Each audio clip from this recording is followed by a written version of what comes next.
Hi, everyone. It's incredible to be with you all today at the 2023 Young Entrepreneurs of the World Conference.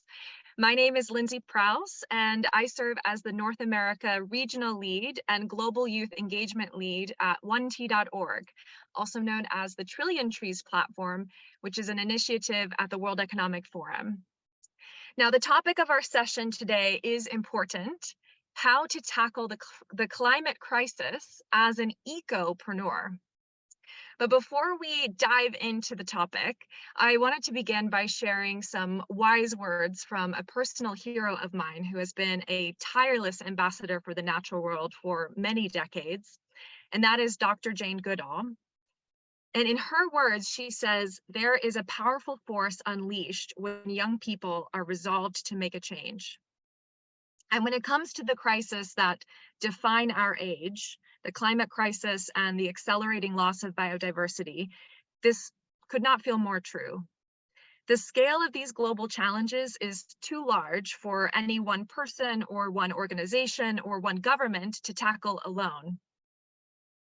And that really brings me to the work that I'm doing at 1T.org. So 1T.org, as I mentioned, is also known as the Trillion Trees Platform, and it is an initiative of the World Economic Forum designed in support of the UN Decade on Ecosystem Restoration, which runs until 2030. For those of you who are not as familiar with the forum, the World Economic Forum is an international organization which believes in public and private cooperation. So essentially bringing people together from across geographies, generations, and sectors to solve global problems.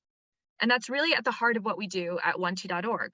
Our purpose is to bring people from governments, from businesses, NGOs, and youth groups to help accelerate responsible investment and implementation in nature-based solutions. Nature-based solutions are actions and solutions like conserving and restoring forests. So why do we do this? Well, we do this because we have lost nearly half of the 6 trillion trees that existed on Earth before the onset of agriculture 12,000 years ago.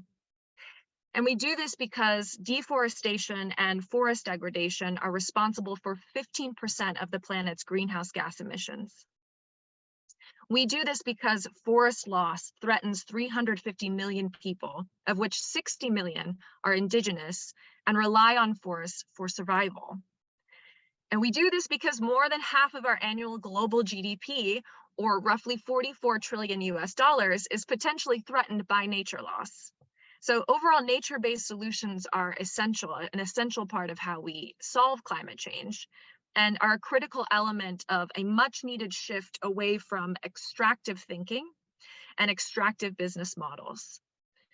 So today, I'd like to share an opportunity with all of you tuning in to be part of this global restoration movement, to be part of the generation restoration, and to embrace ecopreneurship by integrating nature into your entrepreneurial ambition. And what I mean by ecopreneurship, well, we're going to learn a little bit more about that from Ariana, who's going to be joining me in just a few minutes. But it's simply a term coined to represent the process and principles of entrepreneurship, but in terms of the approach, putting credible and impactful action for nature at the heart of its activities. Now, I understand there are many young professionals and even students tuning in today. You're all blessed with creativity, passion, a desire to lead, with amazing education and all kinds of disciplines. And you're also starting your careers in what might be the most important time that humanity has faced. And many of you might be starting your careers in a world that looks very different today than it did 5 years ago. The COVID-19 pandemic has brought to light many challenges in our economy and society, but these global disruptions are also presenting opportunities to do things differently, for us to do things differently. And I'm going to quote another young ecopreneur who works with 1T.org. She sits on our Global Advisory Council, Robin Seatal. And I'm going to quote a quote that she shared with me by Einstein, who said, "The same level of thinking that was used to create a problem cannot be used to solve it." And for me, that means that the leadership of today and tomorrow needs to look very different. How we lead in the next 10 years will be decisive for humanity's future on Earth. And we are the last generation that can stop climate change. And no matter what our profession is or what we're currently studying at university, all of us are part of that generation, and we're living in this time together. And so our actions and beliefs are of tremendous importance for the future of all of us. And so for that purpose, 1T.org, along with Global Landscapes Forum, has convened what we call the Generation Restoration Youth Hub, which is its mission is to ensure meaningful engagement of youth leadership when it comes to ecosystem restoration, both on the ground and at the policy level. And this network of over 100 young ecopreneurs and activists and restoration practitioners are consistently showcasing and proving that young leaders are increasingly becoming important partners to deliver local climate action. In addition to that, the World Economic Forum has launched the Uplink platform. And so with Uplink, we support grassroots solutions, locally led innovation, and startups that are solving global issues. And we take those solutions and we bring them to the attention of world leaders. And so with Uplink, 1T.org has now run 10 innovation challenges, sourced over 1,000 solutions from emerging and experienced ecopreneurs, and has selected over 130 top ecopreneurs that have collectively raised over $150 million in just the last year alone. So my encouragement to all of you is to check out Uplink. If you are interested in becoming an ecopreneur, if you are an entrepreneur, this is a fantastic community to join, to learn from others. It's free of cost, and it's a great way to get a sense of what kind of solutions out there are focused on tackling climate and biodiversity loss. So now you might be thinking, okay, well, what does ecopreneurship actually look like in practice? What are the different types of nature-based startups out there? And so joining me to help answer some of those burning questions is Ariana Day Yuen. I'm really excited to introduce Ariana. She is the founder of Forested, her organization. She's also an influential young ecopreneur who has critically contributed to the Youth Hub program, and she was also a select top innovator of the 1T.org Uplink Sahel Challenge. And so she's joining us to share a little bit about why she decided to become an ecopreneur and how she's putting nature at the heart of her business's operating model, and even some examples of what different nature-based business models can look like, as well as lessons learned on how to become an ecopreneur. So Ariana, so excited to have you. Welcome. I'm going to pass the mic over to you now. Thank you so much, Lindsey. It's such a pleasure to chat with you on this stage. Lindsey is one of my original, as I call, Sherpas at the World Economic Forum, and all the incredible work that they do across 1T.org, Uplink, and many other pillars of incredible, impactful work. So as Lindsey mentioned, I'm Ariana, the founder of Forested. Our mission at Forested is to conserve the world's most biodiverse ecosystems, notably around global south regions, specifically Africa, Southeast Asia, and Latin America. Our approach is rooted in the belief that one of the best ways that we can conserve forests is to make sure that people make more money by keeping trees intact versus destroyed. And so with this mission to conserve forests and an underlying belief that we want to make forests more lucrative standing and intact versus degraded and destroyed, the big idea for Forested has evolved into this. Forested is an ingredients marketplace for regenerative raw materials. On the supply side, we're working with small, medium enterprises who partner with indigenous forest communities to produce forest-grown products. Things like, honey, beeswax, spices, gums, resins, shea, fruit, really anything that grows within forests, which, from our increasing research seems limitless. And on the buy side, we work with nature-based businesses, which we define as any businesses whose core products or services come from natural inputs. So this could be cosmetics, food and beverage brands, apparel, even pharma, notably on the retail drug side, and big agricultural trade. There's two key aspects of our ingredients marketplace that I also wanted to highlight. We are building a solution where ingredients can be an in-setting solution for businesses. So probably most people have heard of offsetting. insetting in comparison to offsetting is when companies actually invest in reducing their carbon emissions through their own supply chains and improving their supply chains. And the reason why we're super excited about insetting is because it's just the future for nature-based businesses. If you take CPGs, on average, more than 80% of their carbon emissions are occurred through their supply chains, specifically ingredient supply chains. And if we expand that definition of insetting, not just around carbon impact, but also nature and social justice, more than 90% of CPG's impact on nature occurs in their supply chains. And when it comes to jobs, that's also very similar at the 80 to 90%. The second aspect of our marketplace is that it's managed. I think when we hear about marketplace models, especially in the startup context, we think, the Alibaba, Amazons of the world, where the notion for growth is that suppliers and buyers can onboard themselves onto a marketplace.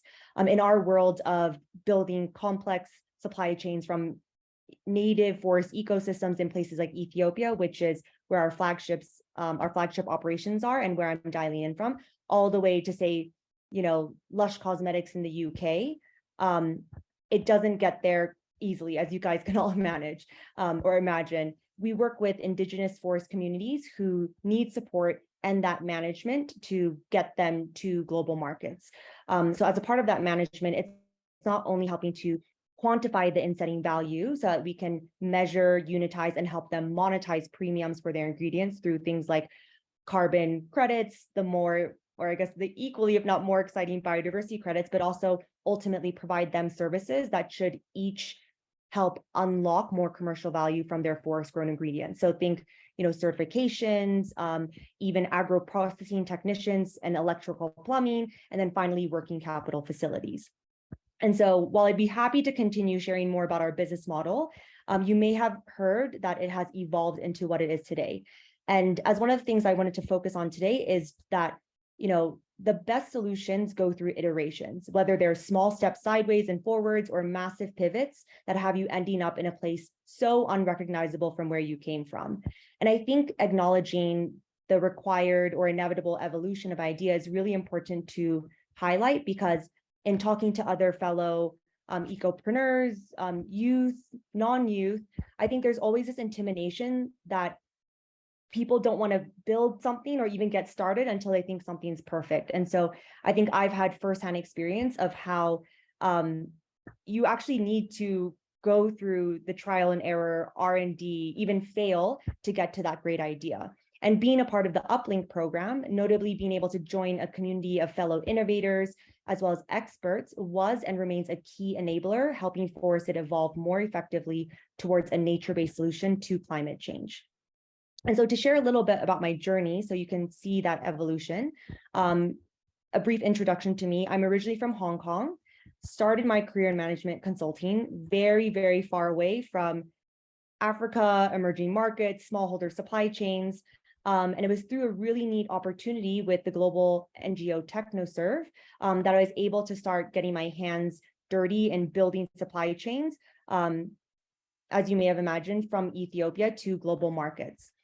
So while I was at TechnoServe, I was building these supply chains for partners such as Nespresso, Diageo, touching all different types of commodities from coffee, malt barley, fruits and vegetables, honey, bee products. And during these few years, I began to understand just how fragmented global supply chains were.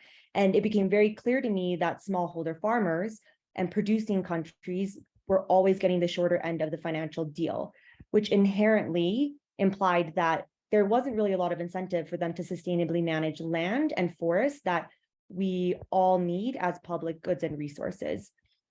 And so in those, I think it was, 3 years I was working with TechnoServe, it became more clear to me that the world needs new business models that harmonize financial, social, and environmental gains.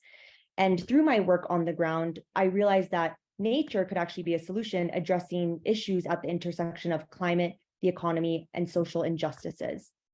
So with this, the initial idea behind Forested was actually to build the Cargill for good, the Cargill for regenerative, deforestation-free agricultural ingredients. And so for the first 3 years of Forested, we did that. We built cargo in mind. With a team of 15, we built our first small medium enterprise trading company. We built a network of around 1,000 smallholder farmers, mostly indigenous forest communities across 4 different forests in Ethiopia's southwest. We started with traditional beekeeping within forest canopies, and then set up a factory in Addis Ababa where we processed the farmers' honey and beeswax, and finally brought those products to market.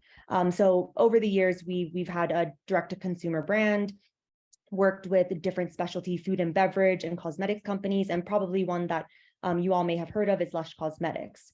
But I would say after those first painstaking years that I'm still very grateful for of building Forested, and again, as I mentioned, just having the privilege of being a part of the Uplink network, started realizing that we would never be able to get to the size of Cargill and be able to impact the amount of land that someone like Cargill can at scale fast enough.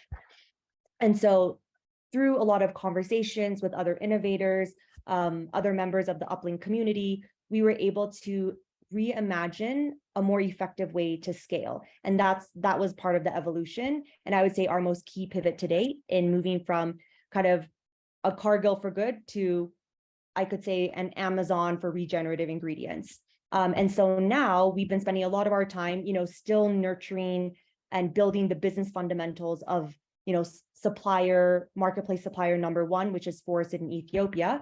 But we've begun expanding our network on the supply side of our marketplace to small, medium enterprises working with indigenous forest communities in Uganda, Kenya, the Pacific Islands, Indonesia, working on incredibly interesting forest grown ingredients like shea, mangrove forest honeys, bee venom, frankincense, myrrh, wild nuts, the list goes on. And we're super excited to also be building out a portfolio of ingredients that are wildlife friendly, and specifically working with programs where we're trying to reduce wildlife human conflict through the production of different ingredients that animals kind of see as buffers to reduce that conflict.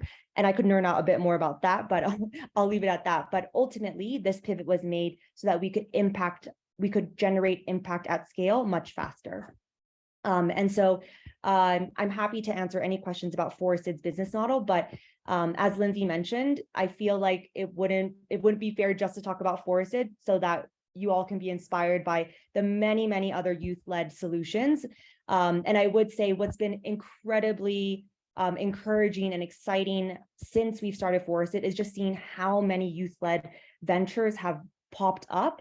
And I'm super excited to be going through this journey and really growing generation restoration with my peers. So just a few. So one of my really good friends from grad school, Alexia Akbai, she is the founder of Symbrosia based in Hawaii. She is developing a solution where she is commercially growing a variety of seaweed called Asparagopsis taxiformis, a red algae, where when added in just sprinkles, maybe even less than 2% into livestock feed, it can reduce the methane emissions of cattle and other livestock by 80 to 90%. And what's funny is Alexia is actually vegetarian, but I think, her approach was to work within systems and, not necessarily tell people like, stop eating meat, but to make meat a better, make meat more climate friendly. A second other entrepreneur that I was super excited to be in community with is Pelkins Ajano. His venture is called Casvita and based in Cameroon. And he's working at the intersection of food security through more climate resilient staples and food waste reduction. So I'm not sure who knows about cassava, but it is a vegetable tuber.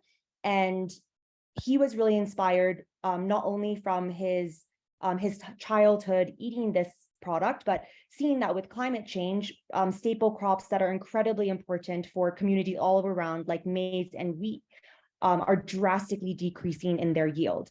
Not to mention the geopolitical issues between Russia and Ukraine that are also making food security a major issue. And so being a big cassava nerd, which he would, be comfortable with me saying, cassava is highly tolerant to water stress. It's gluten-free, grain-free, nut-free, and it has a similar taste profile to wheat. The only issue with cassava is that it actually spoils 3 days after harvest. And so what Casvita has done is developed proprietary technology to actually increase the shelf life of cassava from three days to 18 months. And so you can imagine the solution that offers as a climate resilient crop, and also to guarantee food security, not just in Cameroon, but across the world. Lastly, another good friend I'd love to highlight, Will Gertler. He is the founder of Kumbatia Seafood. Forested is actually working on a partnership with them right now. They are operating on the coast of Kenya, and they are promoting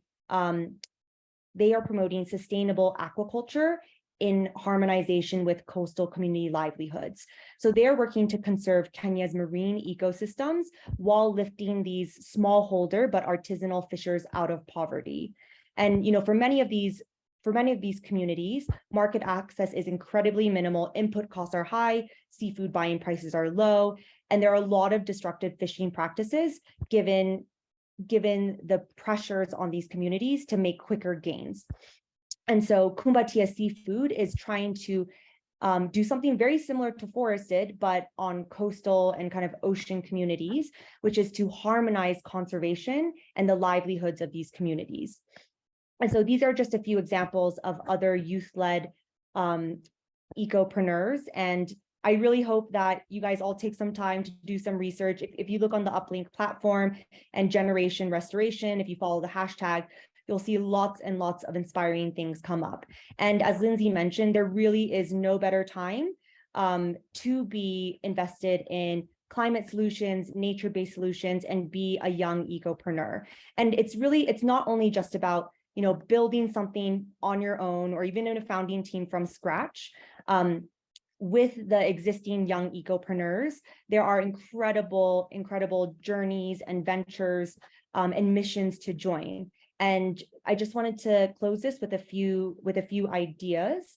I know that starting something new or even joining something that's new can be quite risky.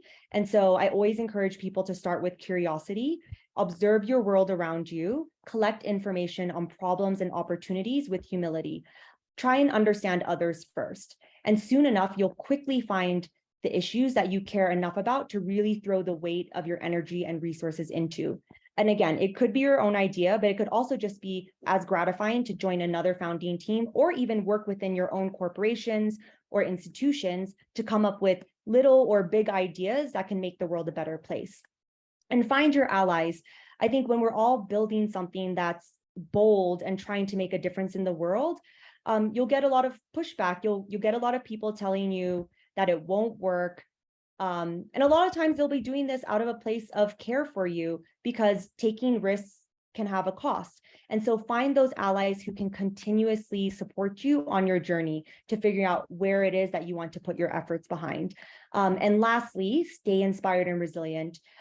Starting a business or even coming up with an idea and pushing it in your own organization can be really, really hard, especially in the social impact space. And sometimes I tell people that probably the thing that has made, me most successful with Forested and my other fellow ecopreneurs as successful in their organizations is just being able to stay in the game. And I think what you'll find is that, it's often not even about the idea that you have, and it's about how resilient you are and how you're able to just do whatever it takes to keep yourself inspired and motivated to keep working towards your mission. And at that, I just want to thank everyone for joining this. And really wish everyone the best of luck and encourage everyone to keep working on your mission towards dealing with the climate crisis that we all need you to help us with.